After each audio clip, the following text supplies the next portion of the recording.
Buenos días. Hoy un tema súper interesante de lo que muy poco se habla, autismo femenino. Vamos a aclarar muchísimas dudas. Igual no vamos a hablar que hay de diferentes autismos, ¿verdad? Es uno solo, pero hoy aclararemos, como les digo, muchísimas dudas en este interesante conversatorio. Para ello me acompaña también la licenciada Arelia Argueta. Licenciada, bienvenida.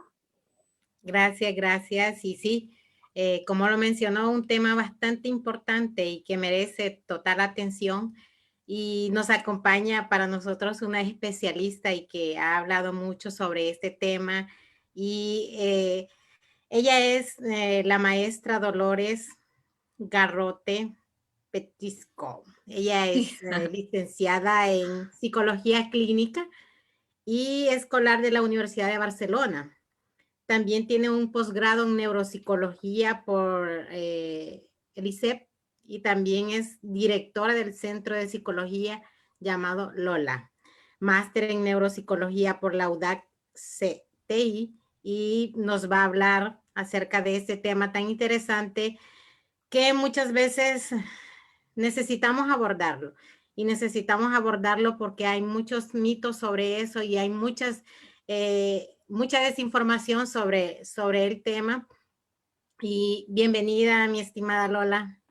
Hola, ¿qué tal? Gracias a todos por invitarme. Y nada, decir que yo también tengo muchas dudas, muchas, Em, cada vez más. Wow. Y bueno, mi propósito es un poquito compartir, ¿no? Experiencias o reflexiones, más que información categórica, porque cada vez se está investigando más, pero mi propósito es más compartir reflexiones y dudas y por dónde tirar que a lo mejor certezas, porque yo todavía no las tengo. De hecho, cada vez tengo más dudas y, y ahí estoy intentando aprender todavía más, cada vez más de este ámbito que es muy complejo. Sí. Bien, pero como usted lo dijo desde su experiencia, desde el abordaje, Mm, desde que algo que nos genera como más preguntas que respuestas, mm. entonces nos interesa y de verdad que nos enfocamos en el tema. Aclaremos que no es cuestión de géneros ni es que es un autismo diferente, decir que no existe un autismo para hombres y uno para mujeres y que se manifiesta así, autismo femenino y autismo masculino. En esta mañana lo que tratamos de hacer es diferenciar, sí, ciertos indicadores que sí probablemente no se den de la misma forma, pero que sigue siendo autismo. ¿Cómo usted lo visibiliza? Yo, ¿cómo lo visibilizo? Buena pregunta. Em, por suerte, cada vez me llegan más niñas y mujeres para diagnóstico. De hecho, llevo unos 20 años trabajando exclusivamente en el autismo y la mayor parte de mi trayectoria profesional solo he visto niños prácticamente o niñas con altas necesidades de apoyo. Pero de hace unos 5 años para acá, prácticamente lo que más estoy viendo son niñas y mujeres. Por suerte, hablar de mujeres yo creo que ha estado bien, por un lado, porque ha permitido visibilizar una parte del espectro. Em, pero al mismo tiempo, el visibilizar esa parte del espectro nos ha permitido también detectar niños que también eran invisibles. Y ahora prácticamente todo lo que estoy viendo son niños y adultos que no son evidentes, que las conductas que tienen no son las evidentes, ya independientemente del género. Sí que tal vez pueda haber ciertas diferencias en la manifestación, pero como he comentado en otras participaciones, igual que pasa en el no TEA, en las personas sin TEA, en las personas sin TEA también hay diferencias en la manifestación conductual de hombres y mujeres. La testosterona tiene que afectar de alguna manera también en la focalización social, o sea, ya independientemente del TEA, las mujeres, no estoy metiéndome en temas políticos, sino en tema más pues aspectos que pueden influir en la exteriorización de emociones, a lo mejor de forma más explosiva o menos explosiva. Las mujeres tendemos en general más a manifestar aspectos psiquiátricos como ansiedad, depresión, ya eso sin TEA. O sea, y las personas con TEA pues también puede ocurrir lo mismo, es decir, las mismas diferencias que podemos ver en el sin TEA, también en el TEA. Los indicadores, no sabría decir realmente si hay diferencias entre hombres y mujeres, porque el fondo es el mismo. Yo lo que estoy observando es que tanto hombres y mujeres tienen las mismas manifestaciones de base. Por un lado, están las dificultades mentalistas de entender intenciones, que no entender, no interpretar o no sentir emociones. Yo lo que me encuentro en las personas con TEA, tanto hombres y mujeres, y quizá más un poquito más en las mujeres por ese enfoque social, es que sí hay contagio emocional, hay un hipercontagio emocional, pero hay situaciones sociales en las que no comprenden y se quedan desubicadas. Pues voy a poner algunos ejemplos que a lo mejor ya he comentado, porque a lo mejor me repito, y además me han pasado hace poquito. Pero esto pasa tanto en hombres como en mujeres. Una cara seria, una cara neutra les descoloca. Eso no quiere decir que no interpreten emociones, sino que si no hay suficientes evidencias en el entorno para que me dé información sobre lo que le está pasando a la otra persona, se quedan confundidos. Y una persona que tenga una cara seria, a lo mejor no interpreto muy bien si está enfadado, si no está enfadado, y si se ha enfadado o no se ha enfadado, ¿por qué se ha enfadado? Hay muchos niños que preguntan, ¿cómo estás, mamá? ¿Estás enfadada? Y a lo mejor está preocupada, pero porque como tiene el ceño fruncido, pues a lo mejor el ceño fruncido crea como incertidumbre de decir, bueno, esto me han enseñado que es enfadado, pero ahora no veo señales y hay veces que malinterpretan emociones. De hecho, algunas de las mujeres adultas que conozco, uno de los motivos de ir a valoración ha sido no interpretar bien señales emocionales que a lo mejor para otras personas son muy evidentes. Una cara neutra, quedarse descolocada, quedarse confundida y no saber si su marido estaba enfadado o no enfadado, y crear muchos conflictos a veces de la nada, pero no por querer crear conflictos, sino por no entender y por no... una de las cosas que pasa en el autismo es, o cosas que sabemos, es interpretar en función del contexto, viendo la globalidad. Es decir, yo analizo intenciones, puedo analizar emociones en función de lo que está pasando, pero las personas con TEA lo que suele ocurrir es que se quedan en una parte, una débil coherencia central, y a lo mejor yo me he quedado fijada en tu cara de el ceño fruncido, y eso lo he visto categórico, no veo la globalidad y ya estoy confundida y eso me crea bucle y ya no entiendo. Entonces, realmente yo lo que estoy aprendiendo del espectro del autismo es que de base hay una confusión social por no entender. Y luego muchas personas también lo que les pasa, pero eso de pequeñitos y de mayores, porque yo las personas adultas que estoy valorando les pasa exactamente lo mismo.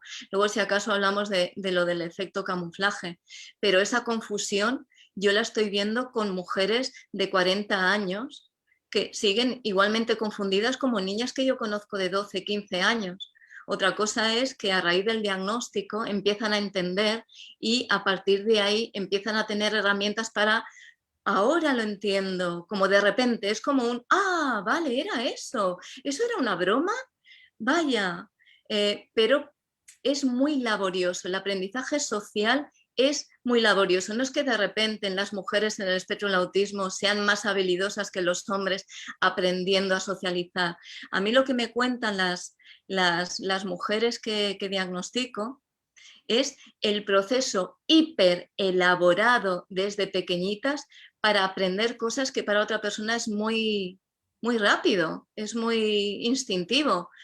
Por ejemplo, una cosa tan sencilla como saludar, parecerá un absurdo, pero o encontrarme a alguien en la calle, un conocido, de repente, y ahí ese imprevisto social, no saber muy bien cómo manejarse, pero no es por timidez, no es por inseguridad, es decir, es como no he puesto en marcha mi mecanismo social de planificación de, ¿y ahora qué le digo? Hola, ¿qué tal? ¿Qué cara pongo? Y después del hola, ¿qué tal? ¿Qué le digo? Porque no he tenido tiempo de planificar todo el discurso. Entonces, por un lado, la complejidad social trasciende una mera timidez, trasciende una mera introversión, es que no desarrollo esquemas sociocomunicativos rápidos al momento, con lo cual lo tengo que planificar, tengo que guionizar constantemente en el momento lo que tengo que decir, lo que no tengo que decir. Y si hay un imprevisto social, ahí ya no tengo tiempo de planificar. Claro, el trabajo es tan grande de manejarse en situaciones sociales que al final una persona se desgasta, y ya no solo es el desgaste, es que te quedas sin esquemas sociales. ¿Cómo han aprendido? Pues muchas de ellas me dicen pues que aprendiendo de películas, observando mucho actores, teniendo a alguien de referencia, pues un hermano o una hermana, una amiga. Hay algunas personas que me han dicho, pues yo he tenido una amiga muy, muy especial que me iba traduciendo situaciones que para mí eran muy confusas y que para la otra persona eran muy evidentes, en el patio o en una situación social no entender ciertas cosas y la otra persona chivarle. Es como, lo estaba comentando hoy con una persona, las personas en el espectro del autismo, yo lo que me encuentro tanto chiquititas como adultas es que necesitan un mentor o una mentora que les vayan traduciendo los mensajes sociales que para otra persona son muy evidentes. Y eso no es una timidez. Una timidez, a lo mejor en una situación con personas desconocidas que no conozco me puedo quedar cohibida, pero no es un no comprender situaciones sociales. En la timidez es un aspecto más emocional, pero en el autismo es un tema más ejecutivo, de no generar esos esquemas. Entonces, y aunque los aprenda, en otra situación nueva, a lo mejor los esquemas son diferentes y los que yo ya tenía en mi mente no me sirven, con lo cual estoy constantemente en aprendizaje social. Y ese aprendizaje social no es rápido, no es instantáneo, es con un gran esfuerzo. Y hay situaciones que aunque aprendas, en otras situaciones nuevas ya te quedas descolocado. ¿Qué suele ocurrir? Me cuentan de que hay personas en el espectro, y estoy hablando de mujeres, que me dicen, si es que a mí iniciar conversaciones sí que sé hacerlo. Eso sí, lo que ya me cuesta es mantenerlas, porque el esquema del inicio más o menos es parecido, que es en las situaciones de aprendizaje de habilidades sociales, lo que le enseñamos a nuestros chicos, ¿no? Y chicas, vamos a hacer habilidades sociales y les enseñamos, vamos a iniciar conversaciones, tú tienes que mirar a los ojos, tienes que sonreír y tienes que decir, hola, ¿cómo te llamas? Yo me llamo tal, ¿qué te gusta? Vale, ese es un esquema muy bueno que te sirve para iniciar siempre, pero vale, ¿y después qué? Y luego las situaciones sociales, me imagino que en todos sitios, aquí en España, me imagino que ahí también, no es como en las habilidades sociales de toma de turnos, ahora hablo yo, ahora tú, ahora hablo yo, ahora tú. Y les enseñamos, qué narices, les enseñamos a esperar la toma de turnos. Tú tienes que esperar, yo hablo, pero la vida real no es eso, por lo menos en España, no lo sé. Me imagino que en todos sitios es reunión social, pa, perdona, y de repente un tema, y después otro, y una broma, y un chiste, y una anécdota, y dices, eso no me lo han enseñado en habilidades sociales, ¿y ahora qué?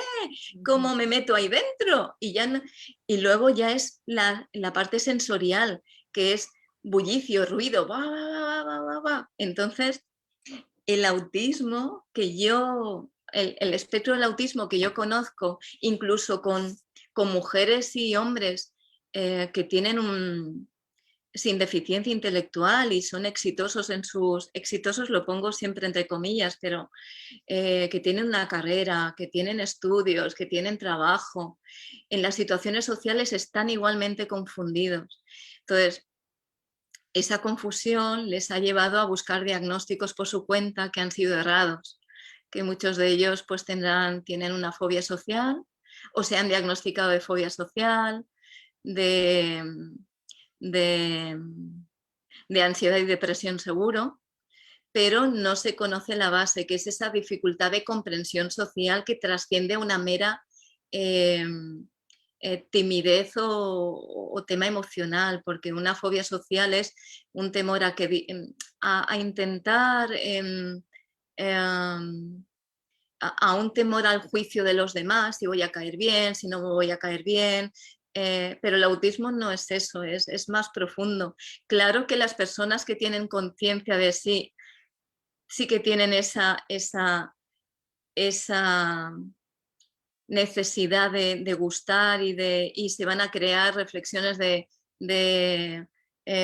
¿y si caigo mal? ¿Y si no caigo mal? Pero el trasfondo es otra cosa, es que no sé muy bien cómo manejarme en situaciones sociales que para otras personas es simple, es sencilla. Pueden ir aprendiendo, pero es muy laborioso y solamente en situaciones determinadas. Muchas mujeres me dicen, es que yo puedo mantenerme en esas situaciones a lo mejor por periodos de 2 horas, como mucho, más ya no puedo porque tengo que guionizar constantemente. No es un tema de timidez, es de esfuerzo mental para seguir una conversación.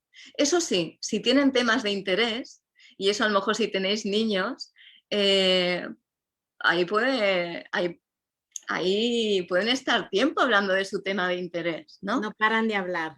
Claro, y en las mujeres puede ocurrir lo mismo, lo que pasa que a lo mejor en ellas se lo tienden a callar, son más conscientes. Creo que quizá la diferencia, y esto es muy particular entre el hombre y la mujer, lo que me encuentro es que muchas de ellas son más conscientes de que algo les pasa, no saben muy bien qué, algo les pasa, que hay cierta diferencia, intentan no evidenciarse, no les gusta verse extrañas o peculiares o que resalten. Entonces lo que intentan es tener una exposición social más mínima para evitar el Quedar en que evidencia. exacto, quedar en evidencia. Pero porque a lo mejor son más conscientes de lo que te pasa. No tengo nombre, pero me voy dando cuenta de que algo pasa. Entonces, en el fondo y luego quizá otra de las diferencias es el tema de la flexibilidad. Las mujeres con TEA y las niñas con TEA que me encuentro también tienen inflexibilidad mental y también tienen intereses intensos. Quizá la diferencia que nos vamos encontrando y que la literatura también habla es que muchos intereses son funcionales. Es decir, pensamos en el autismo y pensamos en el niño pues que habla de dinosaurios o lo típico, ¿no? Pero también me he encontrado niños que hablan de arqueología o hablan de historia o hablan y son habilidosos en la Segunda Guerra Mundial. Las niñas que me encuentro, pues a lo mejor están fascinadas por los unicornios, las hadas, la literatura fantástica, les encanta dibujar, claro, la lectura. Entonces, eso no se ve raro, eso no se ve peculiar. Otra cosa es cuando paso mucho tiempo en mi tema de interés, en mi habitación, dibujando, etcétera, pero mi exposición social es muy bajita. Es decir, pues caray, no la llaman para jugar o cuando hacemos cumpleaños, pues viene muy poquita gente, que invitamos a toda la clase y a lo mejor solo vienen 2. Cuando ya el tema social se pone en evidencia es como un indicador, pero tanto en hombres como en niños como en mujeres.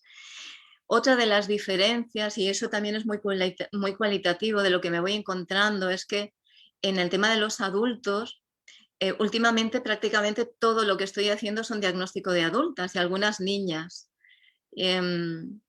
Hombres, adultos, venir a diagnóstico me vienen muy poquitos, pero comentándolo a lo mejor con algunas personas que sabemos que sus parejas están en el espectro, que no tenemos, pero que no vienen a diagnóstico, pero lo tenemos clarísimo, ¿no? Y muchas son mamás que vienen y dicen, mi marido, bueno, él dice que no, pero vamos, y tú lo ves y dices, bueno, sí, pero no vamos a hacerle el diagnóstico formal, pero ya sabemos que sí, entonces ya lo entendemos. La diferencia que me encuentro, una de las diferencias es que ellos, en términos generales, porque si hay hombres escuchando me dirán, no, no es mi caso, estoy generalizando. Y la experiencia que tengo es que a consulta vienen poquitos hombres porque quizá no tienen esa expectativa social o ese enfoque social como las mujeres, pero con TEA y sin TEA. Ellos con sus 2 amigos frikis y su ordenador o su llegar a casa y meterse en sus cosas, ya está. O sea, no ven que tengan que ir a un psicólogo a hacerse un diagnóstico, ellos no ven que les repercuta en su vida, ya está. Ellos vienen, han trabajado, y a lo mejor no se dan cuenta de que pues a lo mejor no le han dado un beso a su pareja o que no le han preguntado a su pareja, hola, ¿cómo estás? Sí, cariño y tal.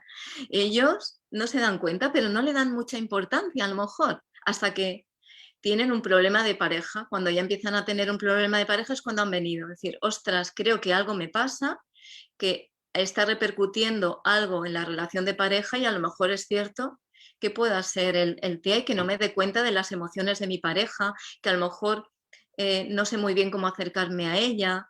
Y las mujeres sí que tienen ese enfoque social y vienen mucho más porque puede ser también algo cultural, no lo sé. Puede haber una mezcla de 2 cosas. La parte más biológica y también la cultural de que las mujeres somos las anfitrionas, somos las que llevamos los niños al parque, somos las que tenemos que socializar para que nuestros niños socialicen, somos las que... eh, entonces a lo mejor hay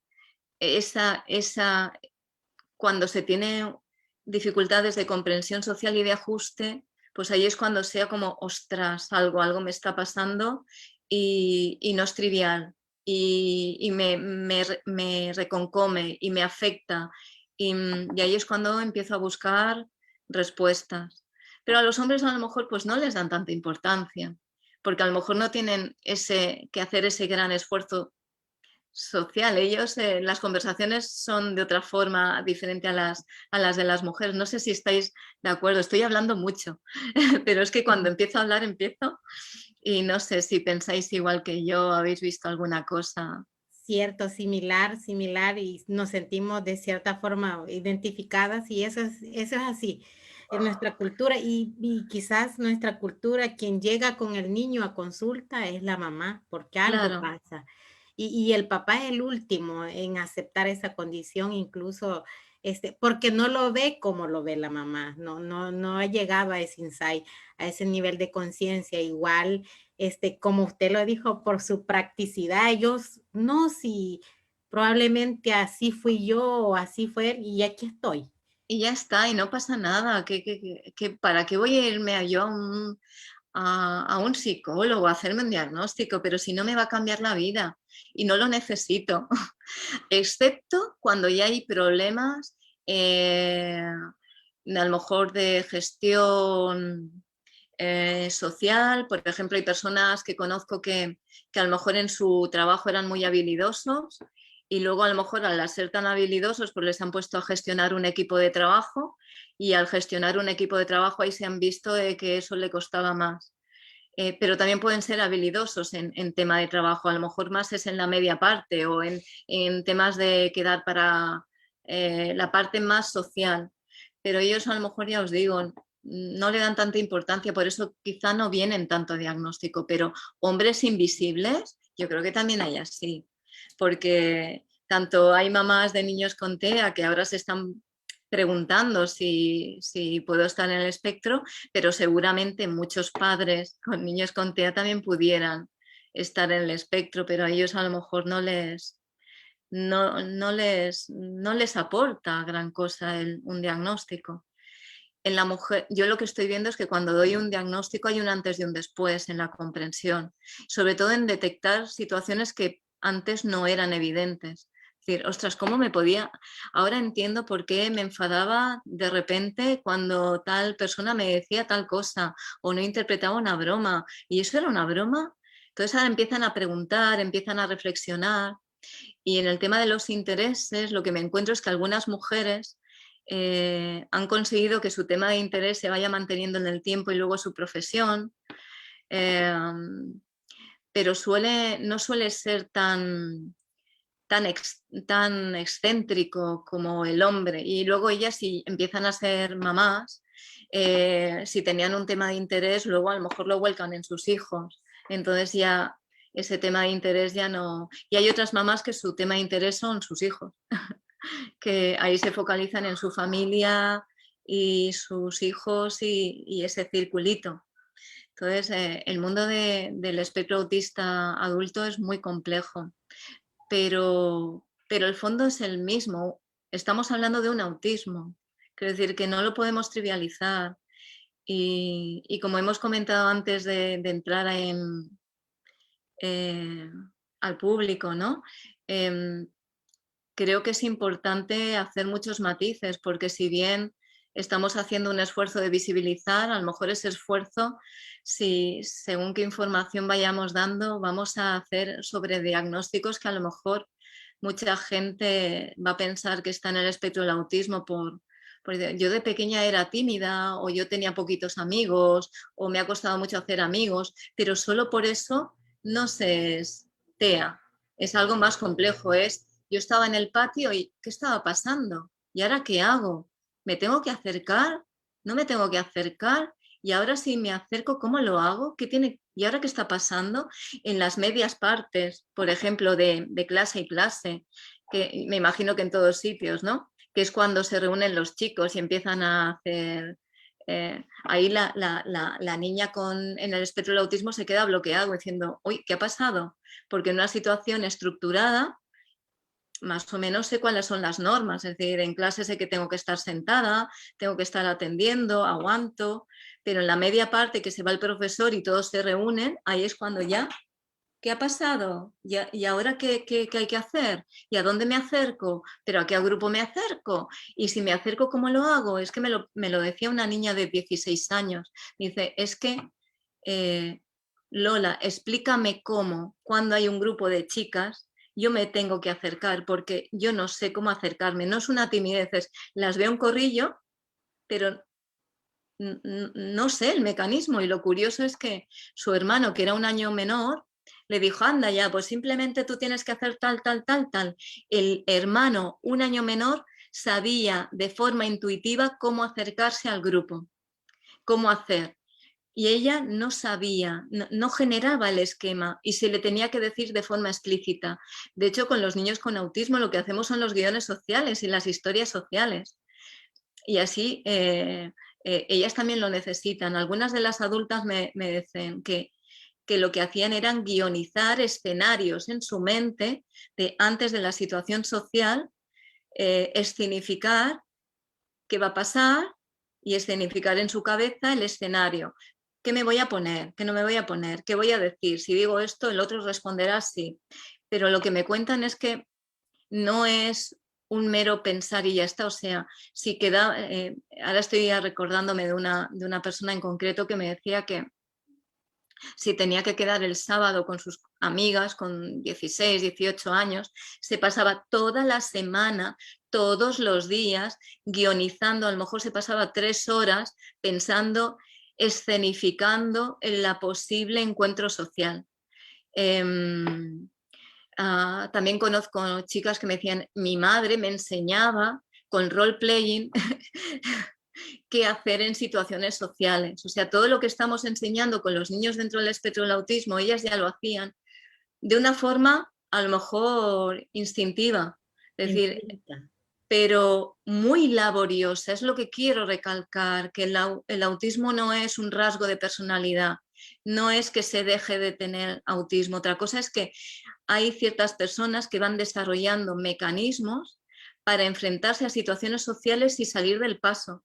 pero salir del paso, porque yo lo que me encuentro incluso personas adultas que siguen teniendo confusión y a lo mejor pueden estar manteniéndose sus 2 horas de relación social porque más no pueden generar más esquemas.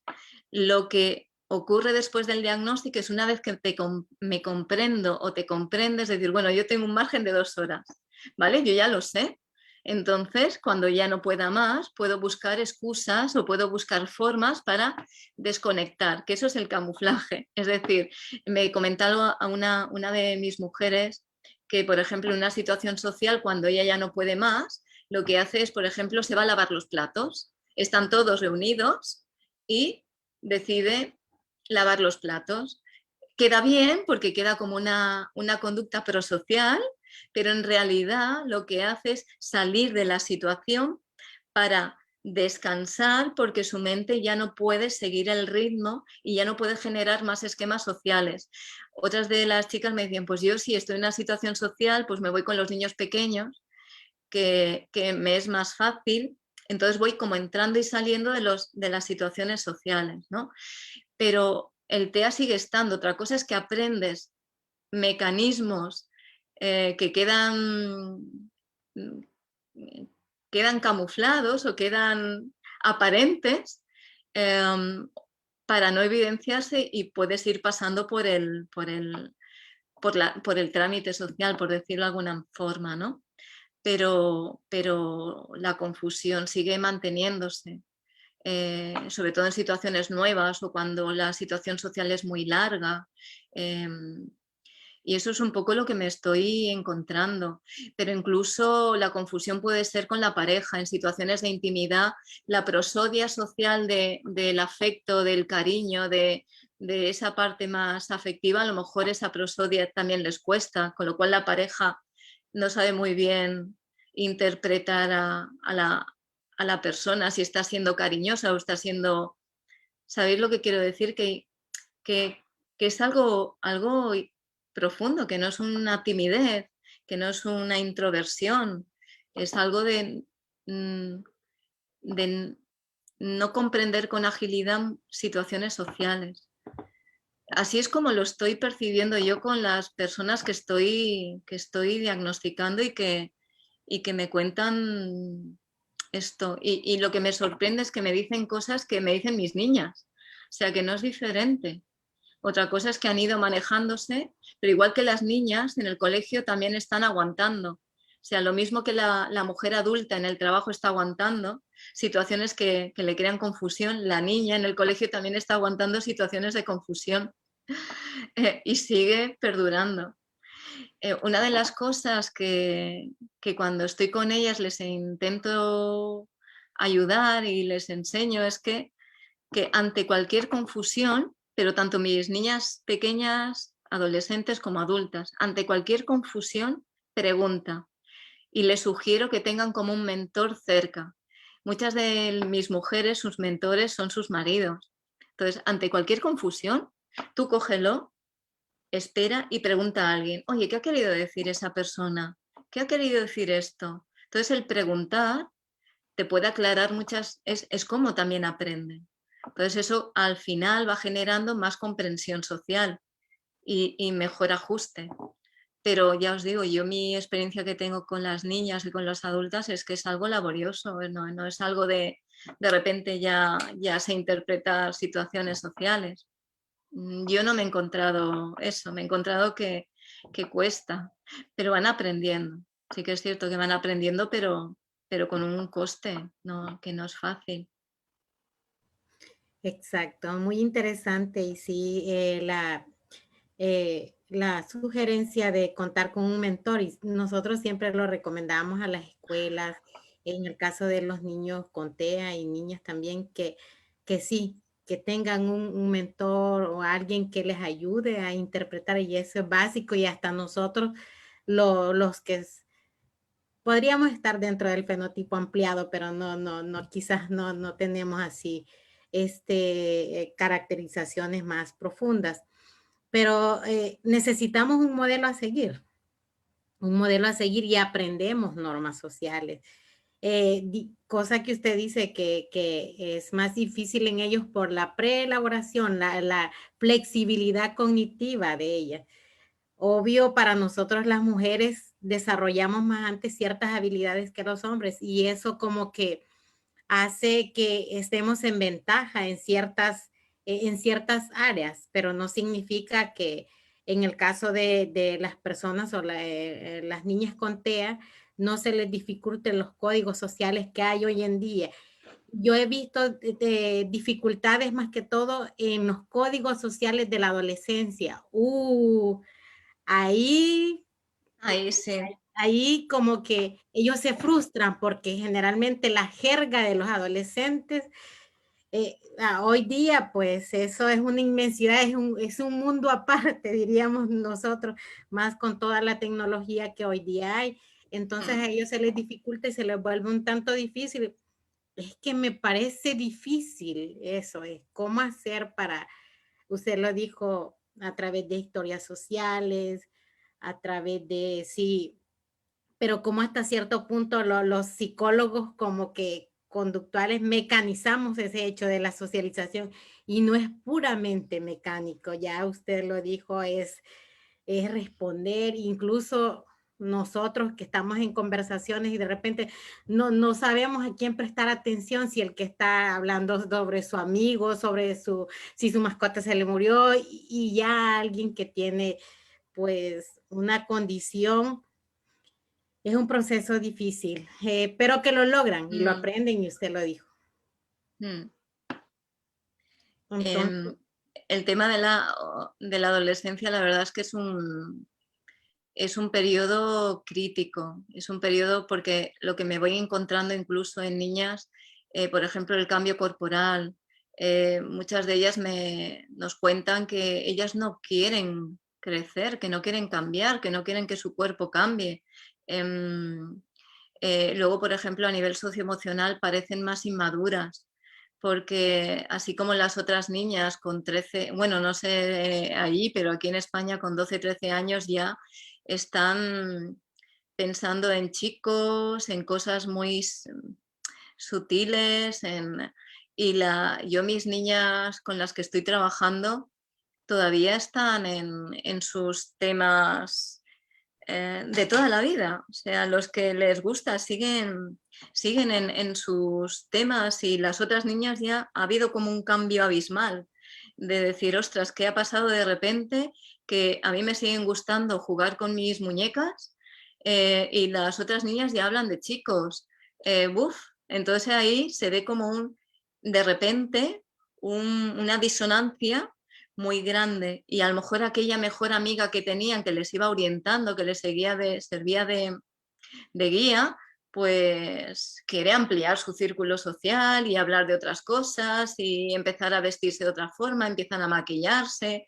Claro, y nuestras niñas con TEA, wow, eso es como marciano y les viene como de repente y su mejor amiga desaparece y no entiendo por qué, porque el ritmo va siendo diferente y ahí es donde sí que me encuentro pues que es una época complicada porque ahí es cuando pueden empezar a aparecer las comorbilidades de ansiedad y depresión. Y en la mujer, lo que decíamos antes, sí que quiero estar en la tribu, sí que quiero estar claro que quiero estar con las otras niñas y me gustaría, pero ya es muy complejo seguir no solo el tema conversacional, sino a nivel emocional, cómo han cambiado las otras niñas. De repente yo sigo en mi línea. Eso no quiere decir que luego ellas también van cambiando y van teniendo ese interés por los chicos o las chicas o el tema más sexual, aunque hay niñas que me dicen que no, que ese tema aparece un poquito más tarde. Cada una tiene su ritmo, pero sí que la adolescencia es como un choque, ¡pah!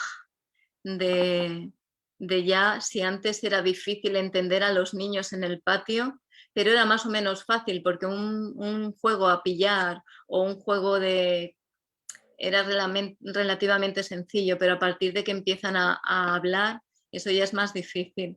Y eso es cuando empieza a mantenerse en la vida adulta. O sea, esa parte ya es cuando empieza a ser difícil.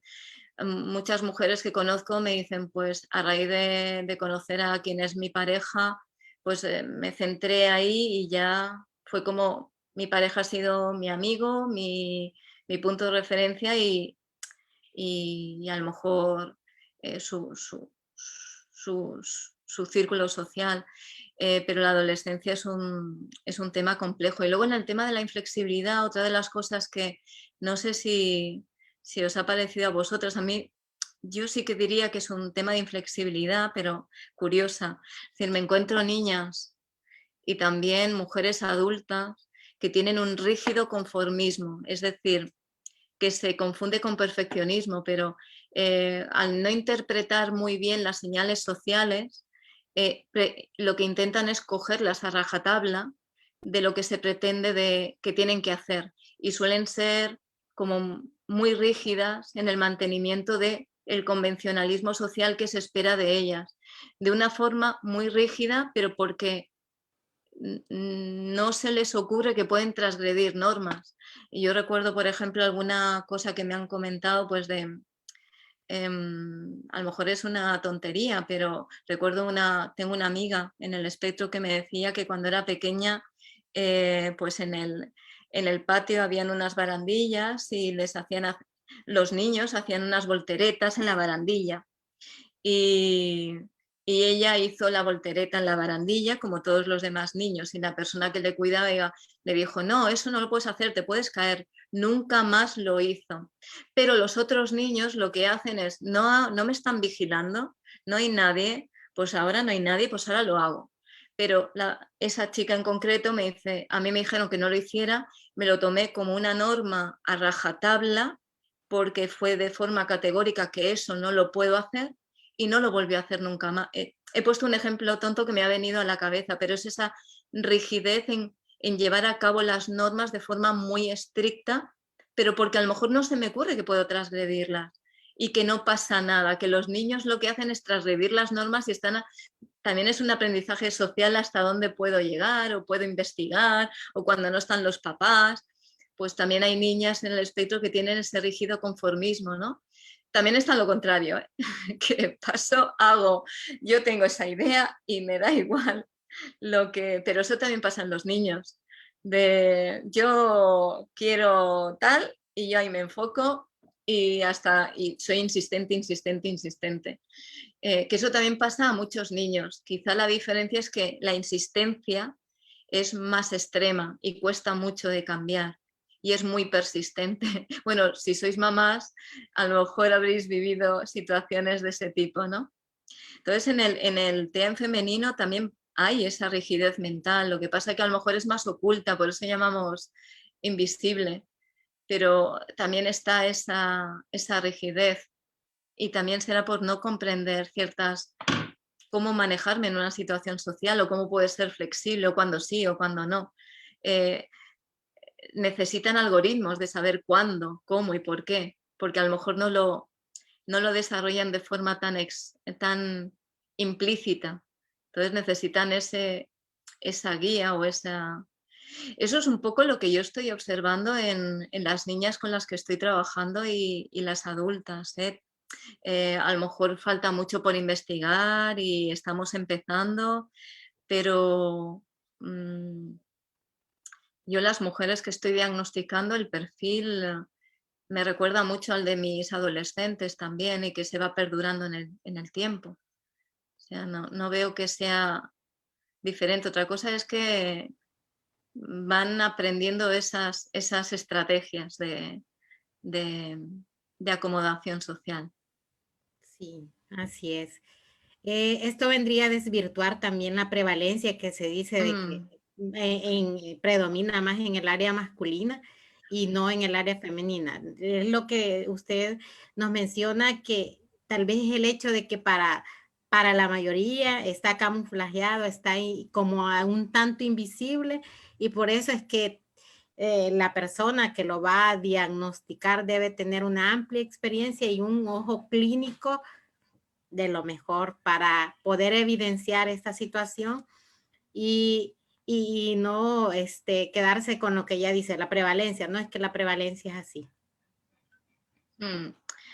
Bueno, en el tema de la prevalencia, como ya me imagino que ahora ya empezamos a ver otras, antes se pensaba que era 1,4 y ahora ya se empieza a decir si es 1,3, a lo mejor dentro de un tiempo vamos viendo que es 1,2, hay estudios ya que hablan inclusive que entre las niñas y mujeres con anorexia, a lo mejor un 23% de ellas pudieran estar en el espectro y es un 23% de las que conocemos y de las que vamos diagnosticando. Entonces, a lo mejor hasta que vayamos identificando más el patrón, a lo mejor aumenta ese número, ¿no? Entonces, es importante tener en cuenta esto porque esto nos dice de que se nos han escapado toda la vida. Y eso es lo interesante de hablar de ello, es decir, se nos ha escapado, siguen ahí, están confusas, están intentando aprender como pueden y eso les genera ansiedad y depresión y seguramente estarán muchas de ellas medicadas en psiquiatría y hasta que vayan descubriendo realmente qué es lo que les pasa. Entonces, por eso es importante lo de visibilizar.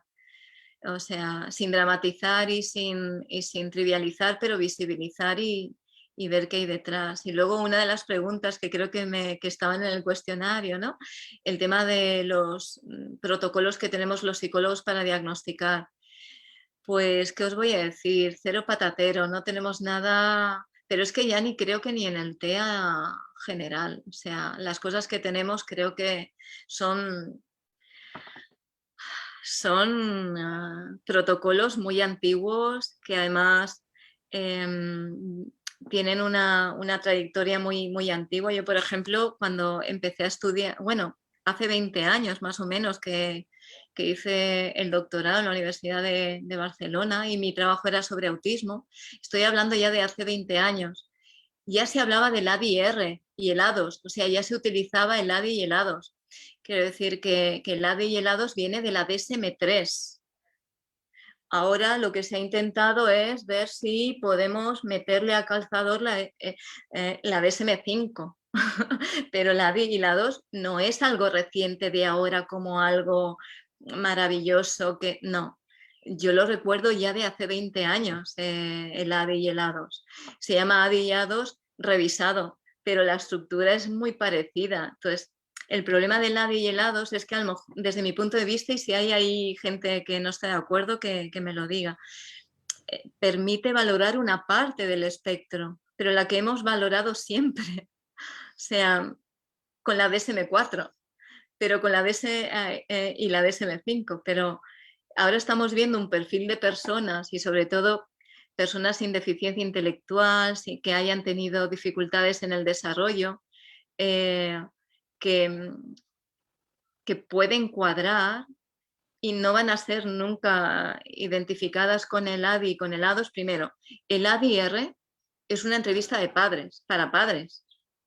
O sea, como a un adulto le haces un ADI y a su padre y a su madre, ¿qué se va a acordar? Y luego el ADI, que es una entrevista a padres, no deja de ser algo subjetivo de cómo tú recuerdas a tu hijo con tales años. Y el A2 es un protocolo que pretende ser natural, pero que no deja de ser artificial, porque con un adulto en una consulta clínica nunca vas a saber muy bien cómo se maneja en una conversación en una situación convencional. No deja de ser una situación clínica con un desconocido. Y un adulto además ha desarrollado una serie de estrategias que con el A2 no se va a ver. Sin embargo, si luego a lo mejor preguntamos a la familia, ostras, y rascamos, vemos también muchas cosas. Yo cuando hago los diagnósticos lo que me gusta hacer es entrevistarme con la mayor gente posible, es decir, pues con la pareja, con los padres, con amigos, para ver también un poco cómo se maneja en esa situación social. Porque a lo mejor la persona en el espectro tiene una percepción, la otra otra, y con el conjunto puedo hacerme una idea. Y a veces ocurre que la persona que viene a diagnóstico me dice, no, pues si yo interpreto muy bien las intenciones de los demás, si yo sé lo que es una broma. Y luego me viene la pareja y dice, pues no las coge ni al vuelo. Aquí, nada. O la madre me dice, uy, de pequeña, Dios mío, se enfadaba cuando le poníamos una broma. Madre mía, y en el patio iba a su bola y tal, tal. Y a lo mejor la niña ya tiene amigos. O sea, es muy complejo analizarlo porque lo vemos cada uno desde nuestro punto de vista. Entonces, escoger como todo el prisma y ver a la persona desde muchos ángulos. Porque también me ha ocurrido eso, que la persona dice, no, pues sí yo, pero el más sensorial es, no, no, no, yo no.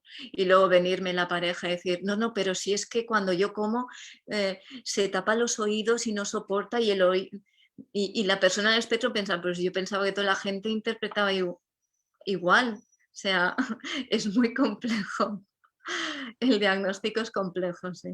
Exacto, y sí, acaba de mencionar algo que también, sí, las pruebas hasta cierto punto son reduccionistas y sí, para nosotros llegar a un diagnóstico tenemos una serie de herramientas, entre ellas, sí, usted dijo, las entrevistas colaterales dan información que no vamos a encontrar en ninguna prueba, porque cada caso es distinto, ni modo que haya una prueba ADR para no sé qué, para cierta cultura, porque también hasta temas Exacto. culturales que no van ahí.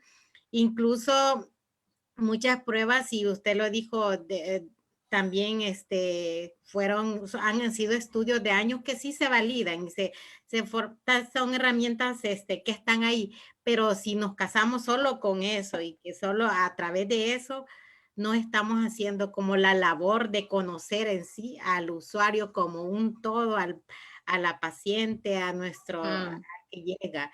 Es como yo decía, en distintos contextos, observarlo cuando juega, también el desarrollo, la entrevista a los padres, las colaterales, incluso hasta con los vecinos, si es posible, con los maestros que nos dan información tan importante. Entonces, creo que sí, ha mencionado algo tan importante que no necesariamente solo casarnos con una prueba en sí. Ya, de hecho, ya hay investigaciones, no las tengo a mano, pero sí que hay investigaciones ya que apuntan de que los protocolos estrella que utilizamos, el ADI y el ADOS, en determinadas personas en el espectro del autismo sin deficiencia intelectual o incluso una inteligencia media alta, alta superior, ahí están pasando desapercibidas, pero ya no es que lo diga yo, sino que ya empiezan a haber investigaciones que lo están teniendo en cuenta. Entonces, eso significa que en realidad los diagnósticos no son puntos de corte, es un proceso muy elaborado.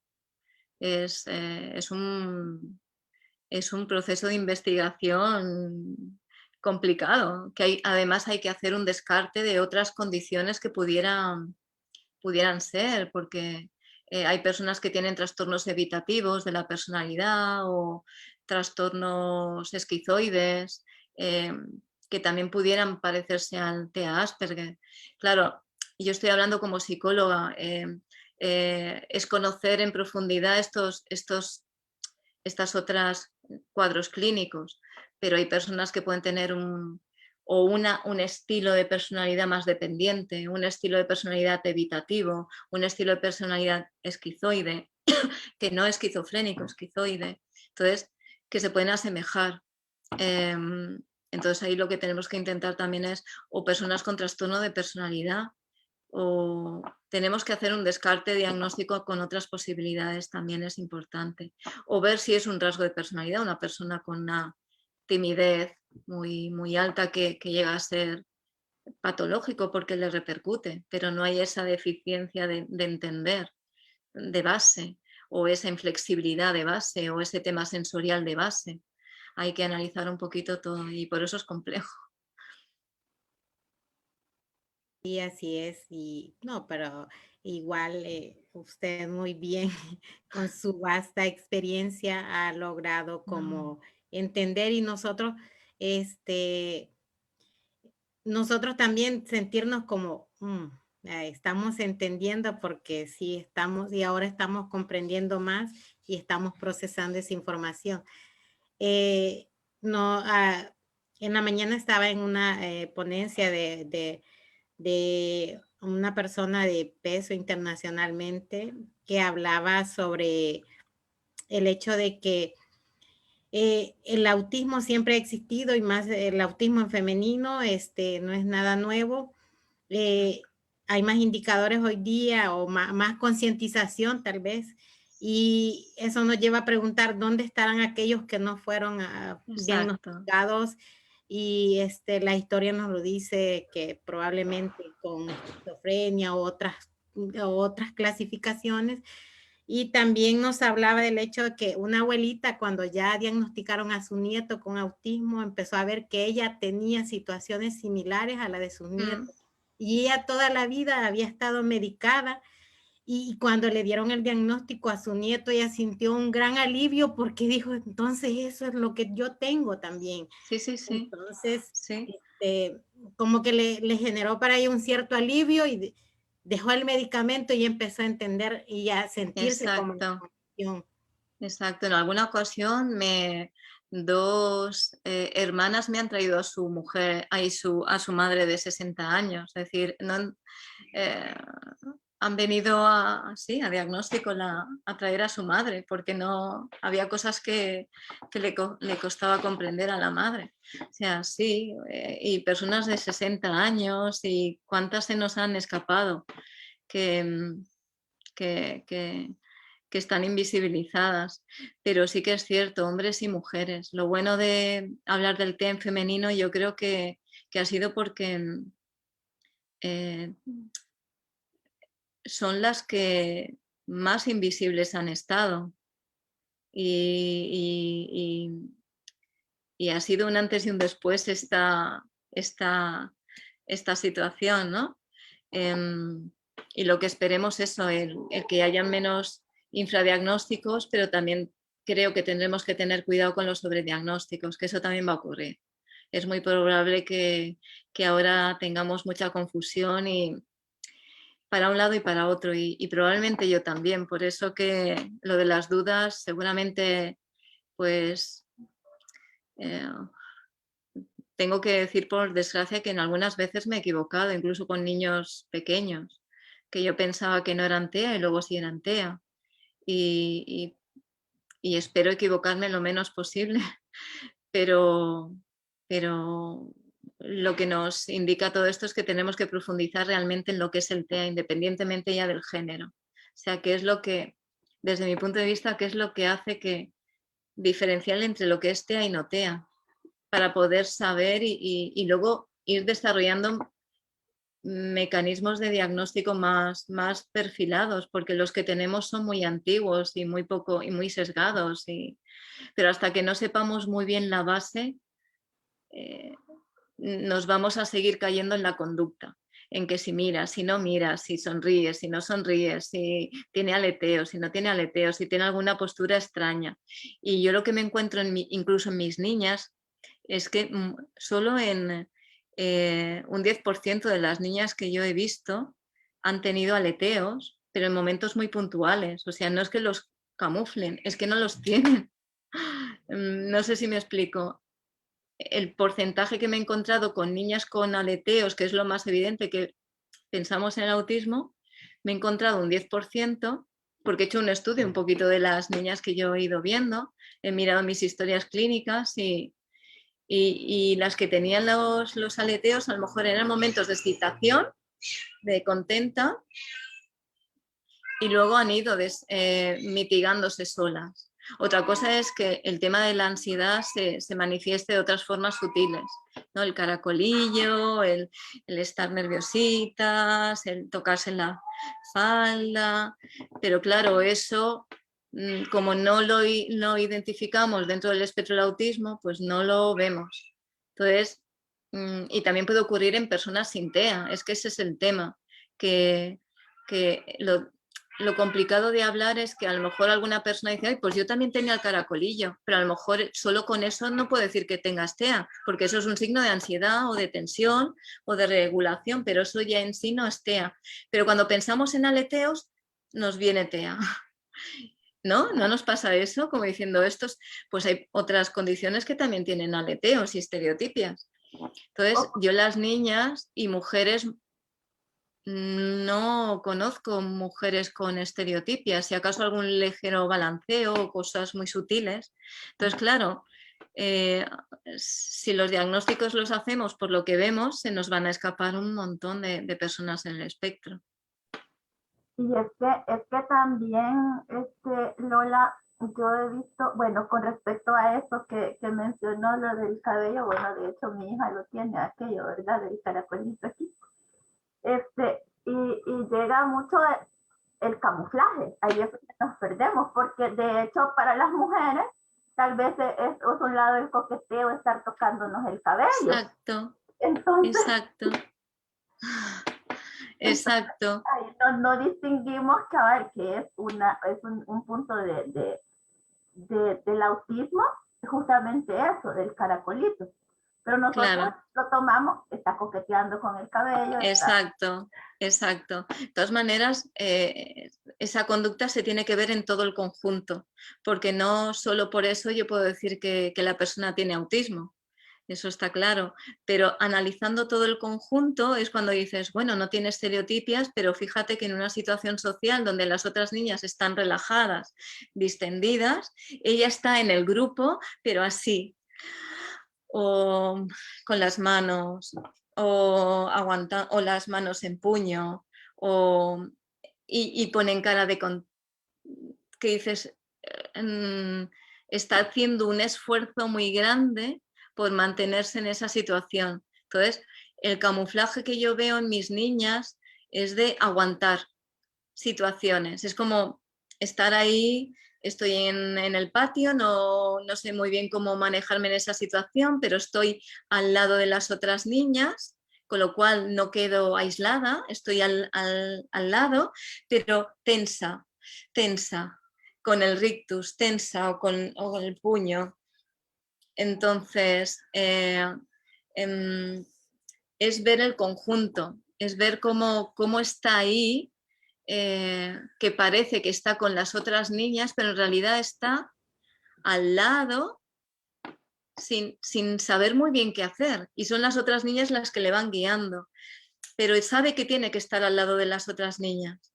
También hay niñas que a lo mejor no tienen esos mecanismos de camuflaje y están solitas, que esa es otra. No todas las niñas desarrollan estrategias de camuflaje, que hay niñas que a lo mejor están solitas en el patio porque ni se les ocurre, no tienen el esquema, que a lo mejor pueden imitar o pueden seguir o pueden estar al lado. No han desarrollado esa posibilidad o la desarrollan más tarde.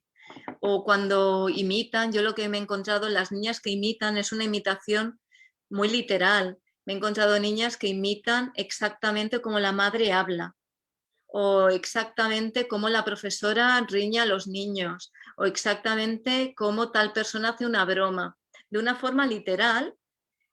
Claro, las personas aprendemos imitando, pero de una forma implícita, y hacemos nuestro propio esquema y lo ajustamos a nuestra personalidad, pero ellas lo que veo es que es una copia, que luego poco a poco la van moldeando mejor, pero esa es la diferencia. Entonces, si se observa un poquito, se ve esas peculiaridades que te hacen sospechar del TEA y no TEA. Entonces, en la forma en cómo aprenden, de esa forma más elaborada, más rígida, como con las muñecas. Yo conozco a mis niñas que con las muñecas hacen esquemas sociales, o sea, reproducen el patio del colegio o exactamente la clase, que lo que hacen son guiones sociales. Entonces, o reproducen sus dibujos preferidos.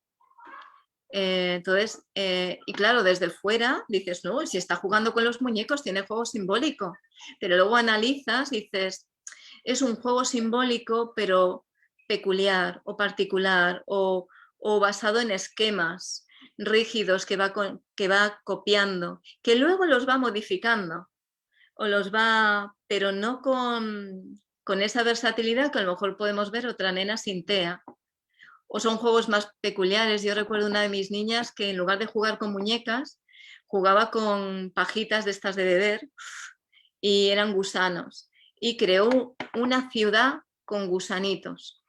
Y en lugar de jugar con muñecas, pues jugaba con sus pajitas, pero creaba una ciudad. Entonces dices, imaginación, sí, pero realmente estaba reproduciendo a su vecindario, que es también un guión social. O sea que... Exacto, así es, logran ciertas, como usted lo dijo, camuflajes o se van acoplando a ciertas situaciones, pero en realidad sienten que es demasiado esfuerzo. Tal vez algo que yo compartí a los padres acerca de una historia, y quizás un poquito se sale como del tema, pero sobre una historia de su papá o su abuelo, no recuerdo, que siempre todos los domingos mi padre. su Sí, sí, sí, padre, sí, sí. y usted Uf, se llegó a preguntar de cierta forma, mi papá podría. no, estoy segura, convencida, absoluta. O sea, absoluta, pero porque... Y creo que por eso me dedico a... todos los días de su vida hacía lo mismo. Exactamente lo mismo. O sea, recuerdo también porque era todos los días, a la misma hora, la misma secuencia, llegar a casa, abrir la puerta, ir por el pasillo, mirar al comedor, irse al cuarto de baño, hacer un pis, sentarse en su sillón, esperar la comida. Todos los días era la misma comida, menos el sábado y el domingo, que era diferente, pero todos los sábados y domingos la misma. Se levantaba a la misma hora, escuchaba la misma música, o sea...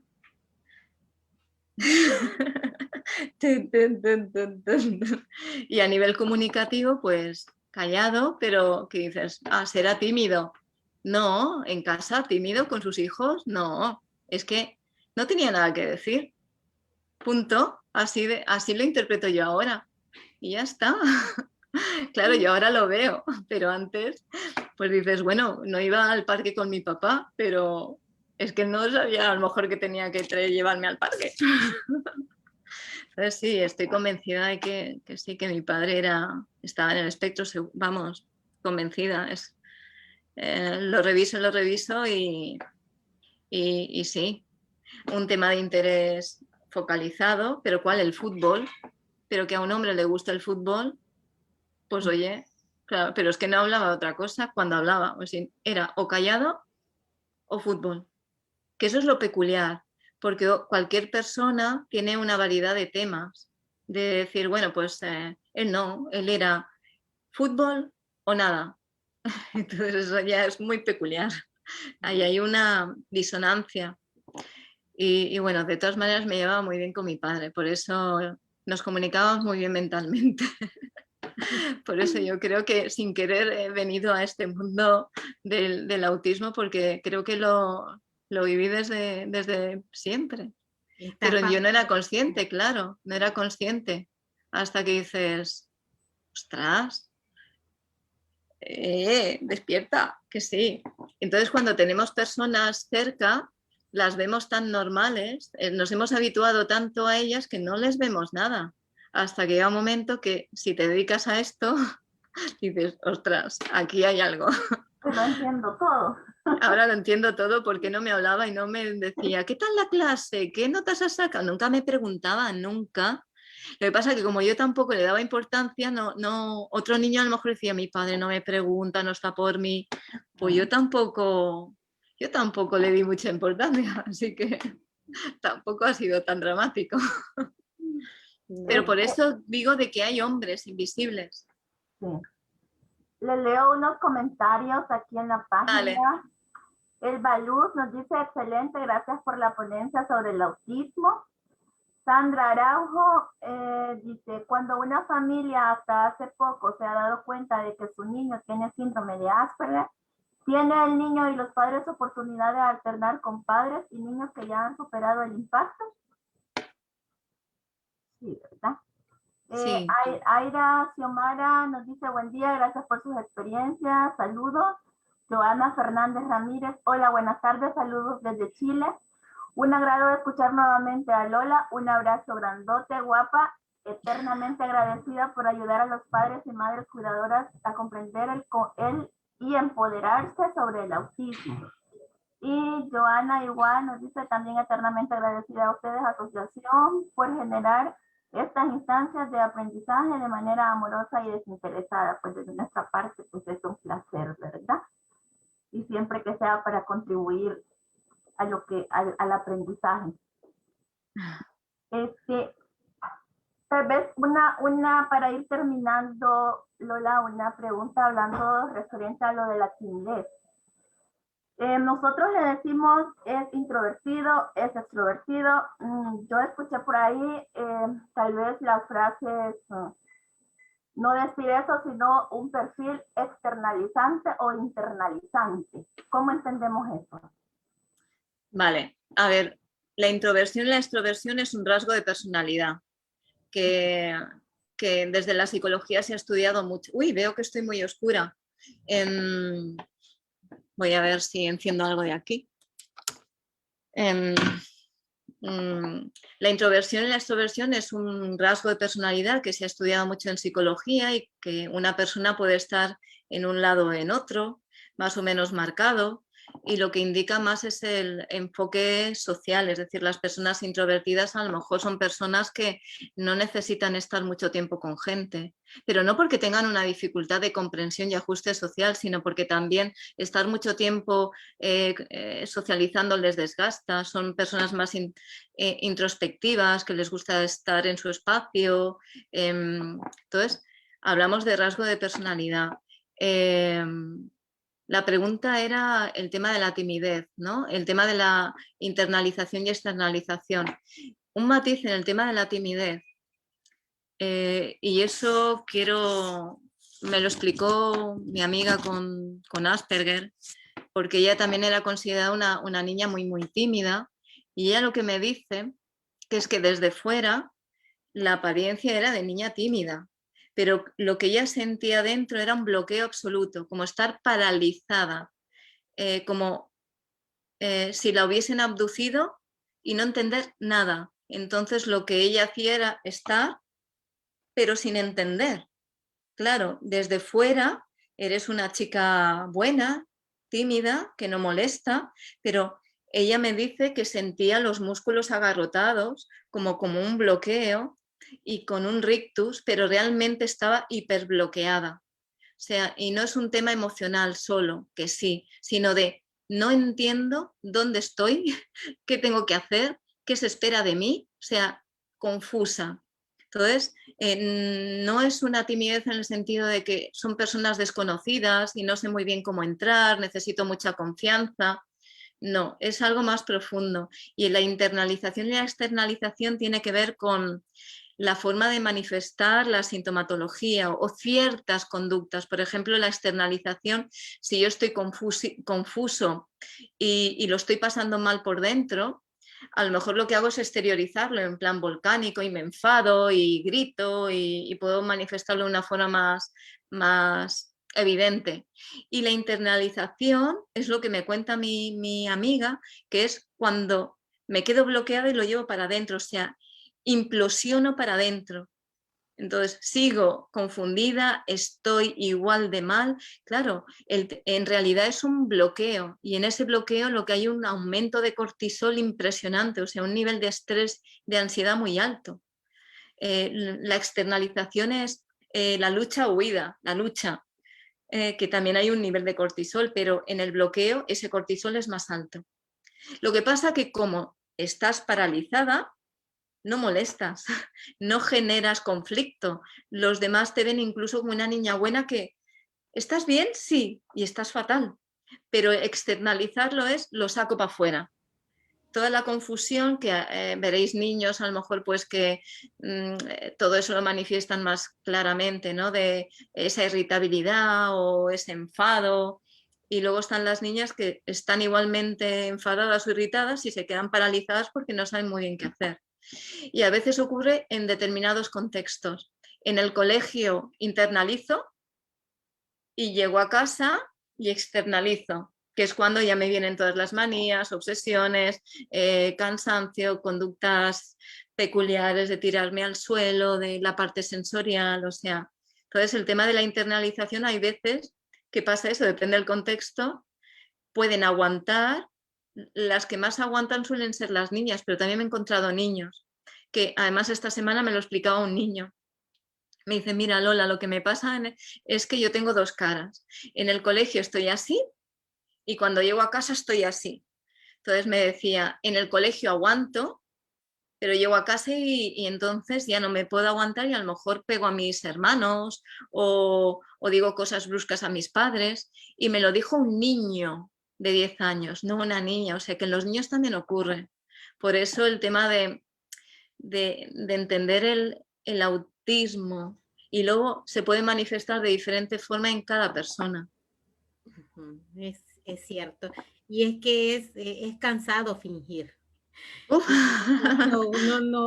no es uno y no manifiesta de verdad su forma de ser. Y como dijo el niño, estar o la niña, estar no siendo yo, sino que siendo quien quieren que sea. Eso es cansado. Y hasta cierto punto, ellos como llevan esa lucha y esa dificultad.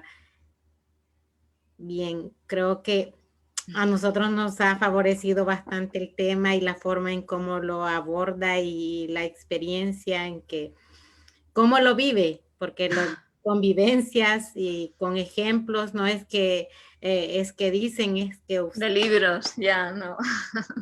Entonces, para nosotros muy gratificante escucharla y gracias, mil gracias, un abrazo. Nada, vosotros. Un abrazo. A seguir investigando, a seguir conociendo y profundizando. Que eso es lo que toca, ¿no? Y luego hay otro tema también muy interesante, que es el fenotipo autista ampliado, que también creo que algún día tendríamos que tocarlo, porque aunque se diga fenotipo autista ampliado, es poquito. Bueno, vamos a ver si es poquito o si me afecta en mi vida o si me ha afectado. Entonces, que también se trivializa, ¿no? El fenotipo autista ampliado, diciendo, bueno, es poquito. Y vamos a ver. Yo creo que faltan también muchas cosas por ir viendo. De hecho, ahora se habla de más que de espectro, de constelación autista. O sea que cada vez vamos a ir viendo más. Al final lo que consiste es que la persona se comprenda, se acepte, entienda qué es lo que le cuesta, qué es también sus fortalezas, e ir trabajando con la sintomatología. Es decir, a lo mejor hay una persona en el espectro del autismo que no tiene tanta dificultad en comprensión de ironías. Fantástico, pero hay otras sí.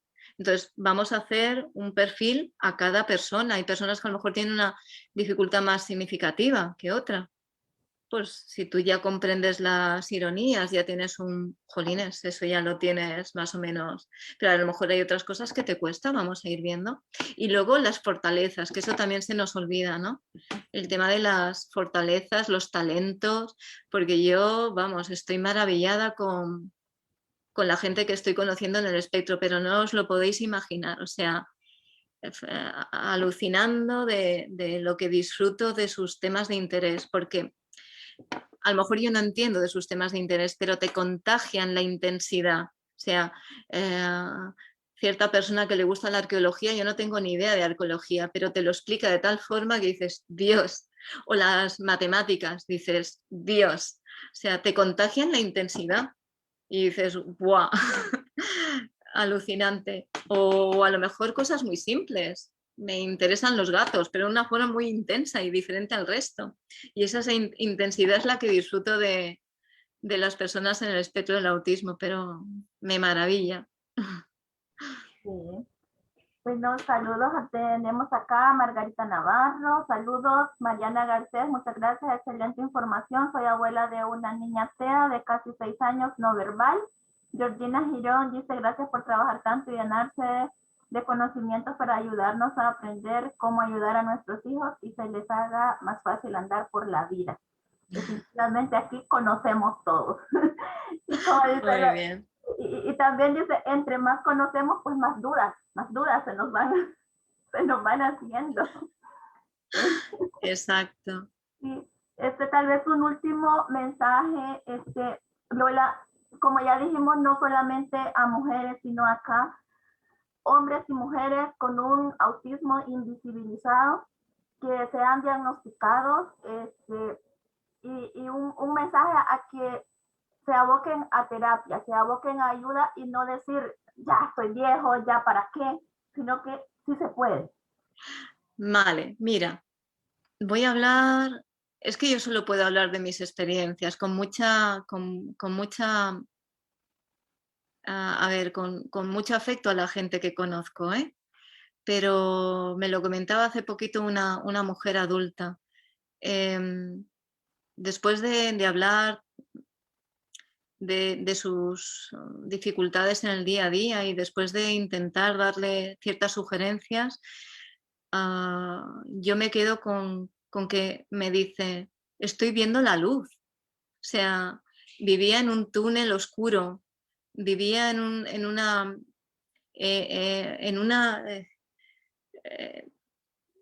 situación, exacto, muy confusa.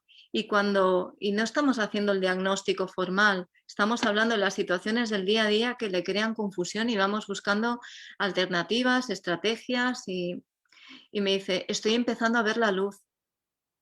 Eso para una persona que trabaja con personas, que dices, llevas 40 y pico de años embotada y me estás diciendo, veo esperanzas en mí, digo, es que ese es mi trabajo, es que no te puedes rendir, es que no eres la única persona, vas a pasar altibajos, la vida es así, pero el conocerse, el interpretar, identificar qué cosas me cuestan, por ejemplo, una cosa tan sencilla como me quedo bloqueado cuando tengo que hacer yo qué sé, o llamar por teléfono a un cliente, o me quedo bloqueado cuando tengo que hacer un albarán, vale, vamos a tranquilizarnos, vamos a buscar estrategias para relajarnos y vamos a hacer un guión, pues como hacemos con los niños pequeños, pues si tú lo necesitas, pues también. Entonces, el entenderse y no flagelarse y no culpabilizarse y decir, ostras, algunas cosas no las entendía o no las veía, ahora empiezo a verlas. Es que da igual la edad, es que estoy viendo personas de 40 y pico años y muchas mujeres que diagnostico no las vuelvo a ver más después del diagnóstico. Sí que me escriben, oh, me han bajado la medicación, ya estoy haciendo tal cosa. O sea que el diagnóstico muchas veces ya en sí es terapéutico, porque eso es como la base de entenderme. Y siendo honesto, decir, pues yo no me había dado cuenta de que mi pareja estaba mal, a lo mejor tengo que acercarme más a ella y preguntarle cómo está, porque a lo mejor eso ni se le había ocurrido. Entonces, cuando ya empiezas a entender, todo eso mejora. Y no es cuestión de edad, es de entenderse y de aceptarse, punto. De aceptarse y no esperar ser otra persona que no se es. Y es así. Y luego el tema del camuflaje, que puede ser agotador, si le damos la vuelta, a lo mejor no es tan agotador.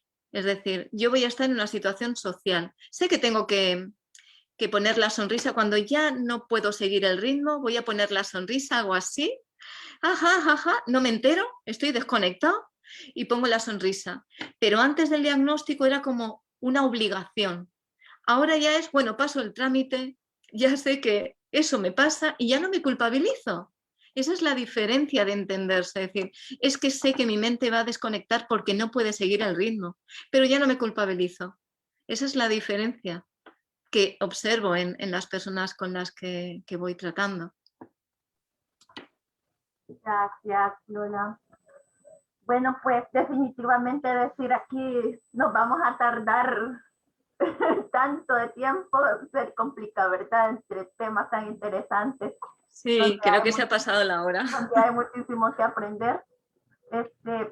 Pues en nombre de la Asociación de Autismo Oriental, les doy las gracias a ambas por habernos acompañado, muy nutrida la información.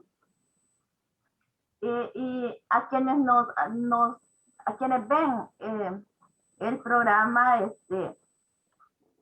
pues pedirles, ¿verdad? Que compartan para que esta información tan valiosa pues llegue a más personas. Así es que, bueno, aquí nos dice Blanca Giselle, saludos desde Monterrey, en México. Así es que muchísimas gracias a las dos. A vosotras. Un abrazo desde El Salvador hasta España. A Lola. Y desde aquí a toda, bueno, a toda la gente que esté escuchando. Y nada, muchas gracias por el huequito que me habéis dejado para hablar de este tema tan importante. Y también así nos conocemos, que eso también es bonito. Ampliar la red social. Exacto. Ver que estamos contagiadas de TEA es magnífico. Exacto, exacto. Sí, con eso aprendemos, pues, porque sí, a veces tenemos a mamitas que dicen, me siento sola, siento que solo a mí me pasa, y pues no. Definitivamente esto es a nivel mundial y no están solas, ¿verdad? Exacto, exacto. Así es que gracias por acompañarnos en esta transmisión. Los esperamos la próxima semana con muchos temas interesantes. Bendiciones a todos. Vale, hasta luego. Chao.